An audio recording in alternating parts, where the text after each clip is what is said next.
Hi, welcome to the Momwire series. I'm your host, Lynn Bodner, and I am having discussions and conversations with the story of momming, the real story with real moms. And I'm on a quest to create the conversation around reframing and the discussion of the cultural expectations of moms. And today, it is my pleasure to have a conversation with Allyson Altimore Johnson. Woo! I was afraid I was going to screw that up, and I did. She is a mother of three. She is a make it happen type of lady. And I've always respected and loved the way she is such a connector. She really connects people, and I've always admired that. And she has a really cool Facebook page, too. You can follow her on Always More with Allyson Altimore Johnson. And actually, we'll put that as a link below afterwards. But anyway, welcome, Allyson. Thanks for joining me today. Lynn, it's good to see you. Yeah, awesome. And we decided our topic today is talking about illusions, the illusions that we kind of start motherhood with and that we carry along. Yeah, oh, sorry. I think I was talking over you. I don't know. We can't. But anyway, the illusions that we have in motherhood and how that kind of messes us up sometimes, but then we get some nice wake-up calls and we get to do some changes. So what do you think about mom illusions? And if you have a story to share maybe on that. Yeah, I think that's actually a really good word. I think expectations, illusions. When I first started having children, and most of us can relate to the fact that just getting pregnant, having a baby, going through birth of a baby, and then what those first few months are going to be like, that alone was like an illusion. Like I had a lot of wrong, bad thoughts in my head of what that would be like. And, your baby's going to come home and they're just going to, perfectly drink their milk and eat perfectly. And their poop's not going to smell, right? And even the illusion that they're going to sleep. And, and we'll have abundant help if we need it, but we won't need it because we'll know how to do everything. So, and then comes the, another illusion phase of them growing up and having their own mind and their own thoughts and ideas and being old enough to walk into a school and join school with other little children whose moms have illusions about it. So yeah, I think it's a great topic. I think I am still you said I have three kids. I have a 19-year-old, so I have a freshman in college. So that's a whole illusion of stuff, which I know you have one. I have a junior in high school who moved to a new high school his junior year. So there's illusions of that. Like he's going to walk in, everybody's going to love him, drop at his feet. He's going to have 1,400 new friends. And then I have a fifth grader who also moved to a new school and who's going through developmental physical changes. There's illusions of that. So yeah, I think it's a great topic, and I think it never ends no matter what age your children are. Yeah. That's for sure. And do you feel like you've had any particular moments or ahas where you've gone, I always thought this, and then the reality of just living life, it became like this, like anything in particular that might even hit you, a story of your mom's story? Yeah, gosh, there's, I think lately, I guess what's on my mind is moving, change with kids. There's this illusion that every time you go through a change, whether it's a new school, a new teacher, a new grade, that it's all just going to be smooth, or your kid is going to just click, or this year they're going to be the honor student. They're going to be the top baseball player. There's sometimes illusions of it's all going to click this year. And most of the time it doesn't. And I've just found that, and when it is clicking, we need to love it. We need to enjoy it. We need to learn from it. But honestly, I've always learned more when it wasn't clicking. But I think letting go of the illusion that my kid has to be this or that, or has to be a certain way. My son was a really good baseball player, really good. Mm-hmm. And his coach loved him. He was going to play in high school, and they, had a state championship team, and we had all these concepts and ideas, and I wasn't hung up on him going to college and playing, but I was hung up in, playing in high school. And he walked into our bedroom December of his freshman year and said, I'm quitting baseball. There's nothing you can say or do that will change that. And gave me 10 great reasons why he should quit that I couldn't argue with. And I, loved on him, hugged him, and then as he walked out of the room, I cried and kicked and screamed on my bed. Yeah. Yeah. That's what I wanted, That's a beautiful example of everything you just said, that man moment for him, that illusion that like, oh, he's not going to be a little boy forever where I'll have total influence or even total control when they were really little. That recognition of those were 10 really good reasons. Like, that was well thought out. You are a young man. And for you, the letting go. I pictured myself in the stands. I pictured myself doing the booster club stuff. I pictured myself with the other moms talking about, oh, your kid just got a hit, because we always talk in the stands. All of that. It was like in that moment, you had to pivot and let go. Yeah, definitely.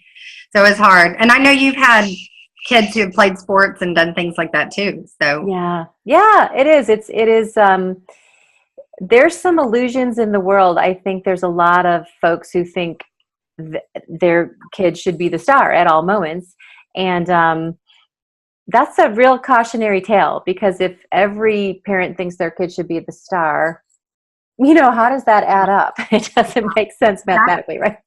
Well, I know, like my youngest right now, she's learning about the Civil War, and it's fascinating because, for something that large to happen, and for battles to go on and for victories to be won, most of the people are foot soldiers. Most of the people. That doesn't mean that their role wasn't super important, but only so many can be a leader. And, there's actually a couple stories from the Civil War where more than one person tried to take charge and tried to tell people what to do. And there was a huge fiasco because nobody was listening to the right leader. And I think that we as parents have to find the times. I think all of our children have the opportunities, the ability and skills to be a leader in some form or way. Mm-hmm. But I think we have to realize that that's probably not 100% of the time, all the time. They need to learn to follow too. They need to learn to maybe be second string once in a while, because there's a lot to be learned from that. Yeah, great point. Really, I mean, to support the first string person and create a team out of that. Yeah, and I feel the same for moms too. That it's an illusion. I don't know. It's going around like the big saying for a while was like, be the rock star. Be the rock star in what you're doing here, and the rock star there, and rock star there. And I felt like that became an illusion for me and possibly other moms, because it was like, well, if everybody's the rock star, who's in the audience enjoying the music, having a good time, dancing with friends? That's such a great point. And I don't know about you, but I love being in the audience. I'm so glad I'm not the one up there screaming and sweating. I know. You don't want to hear me sing. I'm saying. I've heard her sing. It's true. No. Oh my gosh, it's true. No, it is true. But yeah, and I think we all moms, we go down this path and we think certain things, and we kind of don't get that course correction until something happens, and then we scratch our heads and say, well, I always thought, or my mom always did it this way. There's a whole can of worms right there. Yeah, right? Definitely. I'm seeing that with my kids. Like, one of the things I think is an illusion too is that things will always be the same, or we all say like everything changes, and but as we get older, I mean, we have to face it. Like, we get so used to what we grew up with or what we learned or how we saw it done, and if it was done well, most of us think, well, this is a great way to keep doing it. If it wasn't done well, then yeah, I get people make changes. But like, I grew up my parents doing things certain ways. They worked well. But I'm having, the illusion of this will go on forever. I'm realizing that's not, I have to change.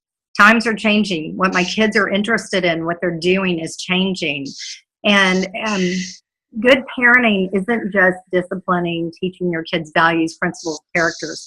It's also keeping up with them, staying in their lives, looking at what's pertinent and what their goals are and what is motivating them. And even if you don't always like it, just trying to listen and understand that. that'll keep you connected with your kids, I think, a long time. Yeah, that is a great concept to really hold on to. And I think, for us moms, just keeping on top of that instead of keeping up with the Joneses, like keeping our core and our center and our focus with that real connection with our kids, regardless of what the Joneses are doing or so-and-so is doing. And you're right, they may think that's so great and I want to do that too, but maybe that's just not aligned with your skills or your talents or abilities or your long-term interests. And giving them that, like, it's okay. It's totally okay. Yeah. Well, I know, Lynn, from being friends with you for years, just there are many times, like, I would even say, hey, can you do this? Or can, your child come over and hang out or play or something? And you would say, oh, man, we would love to. Let's do a rain check. Tonight's family night, or tonight we're doing this. You were always so willing to recognize that, you needed to be with your family or your family needed to be together. That was time for you. So kudos to you for always doing that and putting them first, Thank you. I appreciate that. Yeah, it's wasn't always clear to me for a while, but then it was an illusion that I had to say yes to everything. And I really saw the blessing to my family that it demonstrated for them. It modeled for them too. And, for a while there, we were running around like maniacs so much. I thought, do we even like each other? I mean, and some days that answer may be close to no, but that's a family too. Yeah, absolutely. Absolutely. So I don't know, do you have any thoughts that you might want to share about your best aha or your, when I really started this mom gig, I used to think this and now I see, wow, that really changed yeah. Well, it's funny you say that. I just had lunch with some moms that our oldest, well, some of their youngest, but our kids, my oldest, who's now a freshman in college, was friends with all their kids. And we have moved, as you know, and so I got connected with them again. But we really don't have a reason to come together because we were on PTA together and we were at elementary school together, and now our kids are all in college that knew each other. But we came together for lunch and we were talking about why were our kids doing well? Why were they adjusting well? What was happening with them? And why do we think that, that's happened? And bottom line was that we all spoke with our kids and talked with our kids and communicated with our kids a lot.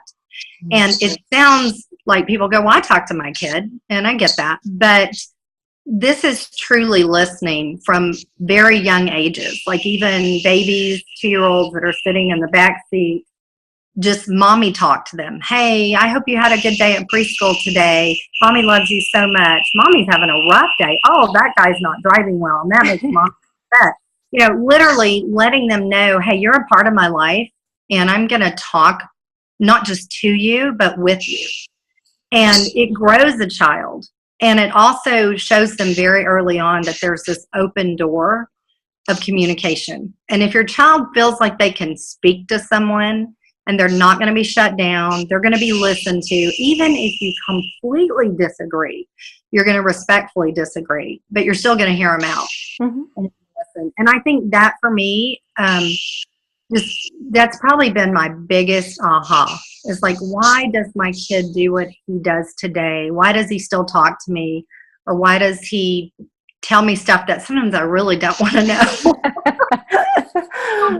Too much. Yeah. And it's because, I truly did listen. And I communicated back,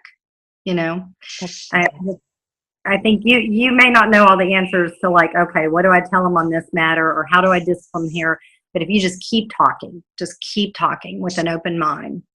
I love it. And even saying, I don't have all the answers. Let me go look that one up or whatever. But I love everything you just said. It is so key and it is so pivotal. And I also want to say, I love that conversation that you had at lunch with those ladies, because really to me, I celebrate you and them with kind of taking a look back, not going, oh, what did we do wrong and blah, blah, blah. But it's like, let's go ahead and celebrate a few of the things that we did right. Perfect, no. Committed, yes.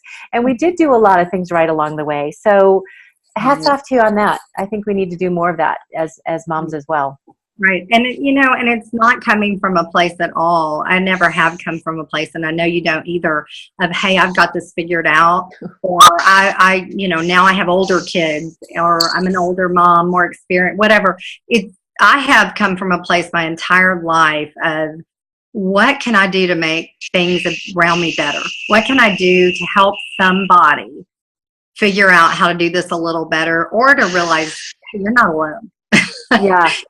Not alone. And probably whatever you're feeling, someone out there has felt it. And there's a good chance it's me, because I know I've felt a lot of crazy things. Yeah.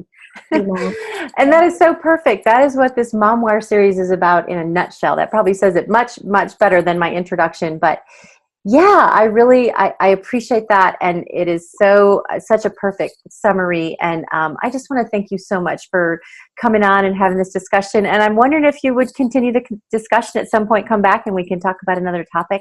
Would be great. I would love to. And thank you for the honor of being with you, because you're doing amazing things and you're a great mom. And I'm just privileged to know you and be here. So very likewise. I've learned a lot from you, and I appreciate you too. And thanks for the discussion. And everybody, if you want to go ahead and subscribe and sign up for notifications, I'm producing more discussions all the time. And I just want to thank Allyson again for joining in, and check out her Facebook page. It's really got some great content. I will put the link there on the bottom. And thanks again, Allyson. Thank you, Lynn. Take care. Remember to subscribe.